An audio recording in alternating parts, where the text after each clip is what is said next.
Kualifikasi Piala Dunia 2026. Malaysia dan China kembali terkejut. Supporter Indonesia bawa sound horeg dan sound brewok untuk takbiran di GBK. Jakarta, sekali lagi menjadi pusat gegap gempita dan sorotan dunia. Bukan hanya karena pertandingan lanjutan kualifikasi Piala Dunia 2026 zona Asia antara Timnas Indonesia melawan China, tetapi juga karena aksi yang kembali menghebohkan dari para supporter Garuda. Setelah sebelumnya dunia dibuat terpukau dengan bocornya koreografi raksasa yang akan ditampilkan di laga ini, kini publik Asia, terutama Malaysia dan China, dibuat terkejut untuk kedua kalinya.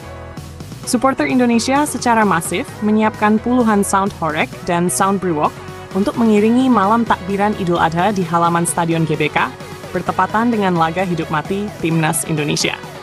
Takbir menggema di tengah kualifikasi. Berdasarkan pantauan cnnindonesia.com, puluhan truk yang dimodifikasi sebagai sound horeg mulai berdatangan sejak H3 jelang pertandingan. Tak hanya datang dari Jabodetabek, beberapa truk diketahui berasal dari Jawa Tengah, Jawa Timur, bahkan Kalimantan dan Sumatera. Takbiran di GBK diproyeksikan menjadi lautan gema takbir, musik, drum, dan chant Garuda. Pemandangan ini membuat banyak netizen di media sosial menyebutnya sebagai Piala Dunia Rasa Malam Takbiran. Sementara media asing menyebut GBK sebagai the most festive football ground in Asia. Takbir yang biasanya berlangsung di masjid-masjid dan lapangan terbuka, kini merambah ke stadion termegah di Asia Tenggara. Bukan untuk festival religi semata, melainkan sebagai bagian dari perlawanan mental terhadap lawan Timnas Indonesia. Dan kali ini, korbannya adalah Timnas China.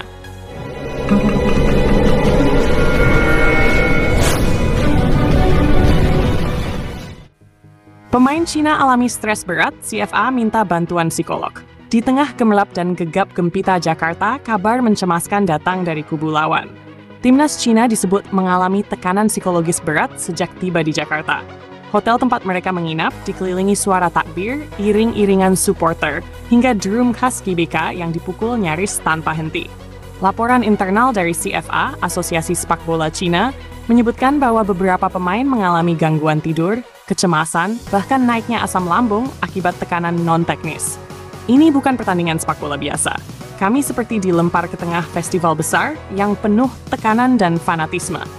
Mereka bukan hanya datang menonton, mereka menciptakan atmosfer yang menghantui, ujar salah satu ofisial Cina yang meminta identitasnya dirahasiakan, seperti dilaporkan media Sina Sports. CFI bahkan dikabarkan memanggil psikolog dari Beijing yang diterbangkan khusus ke Jakarta.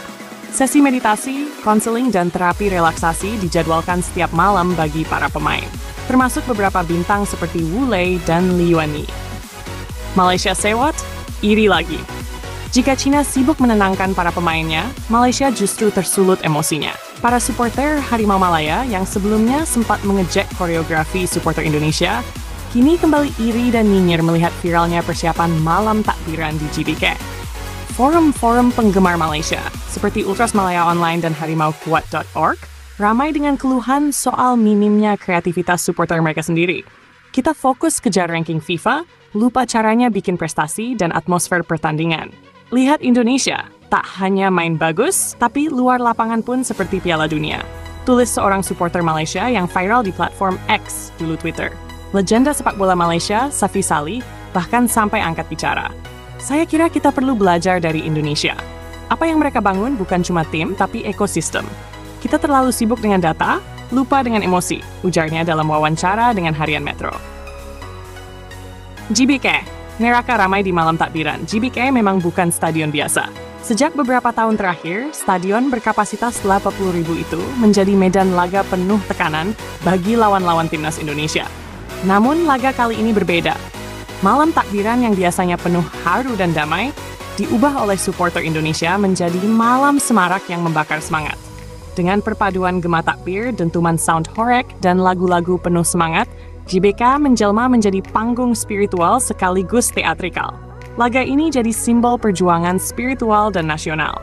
Kami tak hanya mendukung Timnas, tapi juga mengumandangkan takbir sebagai bentuk syukur dan kekuatan, ujar Imam Sulaiman, koordinator Jakmania wilayah Jakarta Selatan yang membawa 3 unit sound horeg.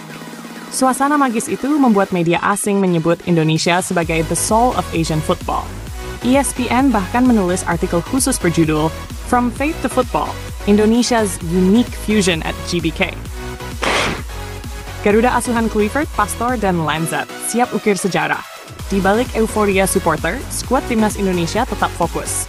Di bawah asuhan Patrick Kluivert, Alex Pastor, dan Denny Lanzat, para pemain menjalani sesi latihan tertutup yang dikawal ketat pas pampres. Tidak ada gangguan, tidak ada drama.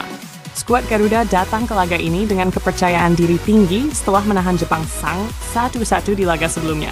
Satu kemenangan lagi bisa memastikan Indonesia sebagai runner-up group sekaligus meraih tiket otomatis ke putaran ketiga kualifikasi Piala Dunia 2026. Sebuah pencapaian yang akan melampaui negara-negara besar seperti Australia, Arab Saudi, Bahrain, dan tentu saja China. Kami tahu atmosfernya akan luar biasa, tapi kami tetap fokus. Kami ingin menulis sejarah. Dan kami tahu 270 juta rakyat Indonesia ada di belakang kami. Ujar Kluivert dalam konferensi pers terakhir. Beberapa nama yang disorot untuk tampil adalah Marcelino Ferdinand, Ivar Jenner, Justin Hubner, Pratama Arhan, dan Rafael Struijk. Nama-nama ini menjadi tulang punggung gaya bermain modern Indonesia yang tak hanya mengandalkan kekuatan fisik, tetapi juga taktik, transisi cepat, dan bola mati yang mematikan. Supporter Indonesia, dari ultras jadi fenomena budaya. Kebangkitan sepak bola Indonesia tak bisa dipisahkan dari kekuatan supporter. Tak lagi hanya sebatas chant dan yel-yel, kini mereka sudah masuk dalam ranah budaya pop dan pengaruh sosial. Sound Horeg dan Sound Brewok, yang awalnya hanya fenomena lokal, kini viral hingga luar negeri. Bahkan dalam wawancara dengan media Jepang, pelatih Moriyasu sempat berkata, "Kami tidak hanya bertanding melawan 11 pemain, kami melawan atmosfer budaya." Indonesia menjadikan sepak bola sebagai ekspresi nasional. Ini bukan sekadar pujian. Banyak analis menilai bahwa supporter Indonesia kini sudah setara dengan fans di Amerika Latin dalam hal fanatisme dan teatrikal. Tidak berlebihan jika FIFA memberi apresiasi dan menyebut koreografi Indonesia sebagai Asia's New Football Art. Jalan menuju Piala Dunia 2026, Garuda diambang sejarah. Jika mampu menundukkan Cina malam ini, Indonesia akan menempati posisi runner-up grup C di bawah Jepang. Tiket ke putaran ketiga kualifikasi sekaligus tiket otomatis ke Asia Cup 2027 akan digenggam. Lebih dari itu, harapan untuk lolos langsung ke Piala Dunia 2026 kini bukan utopia. Dari 8 grup, 2 tim terbaik runner-up akan mendapat tiket langsung, dan peluang Indonesia sangat terbuka. Pakar sepak bola Asia, John Duerden, menilai Indonesia punya semua elemen untuk lolos. Mereka punya pelatih kelas dunia, pemain diaspora yang matang, supporter terbaik di Asia, dan kini atmosfer stadion paling berisik dan semarak. Mereka layak ke Piala Dunia. Penutup, ketika sepak bola, iman, dan budaya menyatu.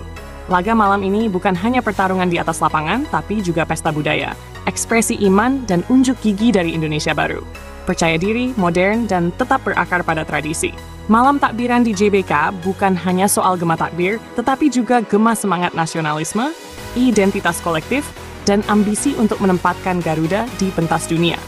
Sementara Malaysia dan China masih bertanya-tanya bagaimana bisa Indonesia melakukan semua ini sekaligus, timnas dan para supporternya hanya menjawab dengan satu kata. Kami bukan hanya main bola, kami sedang membangun peradaban sepak bola.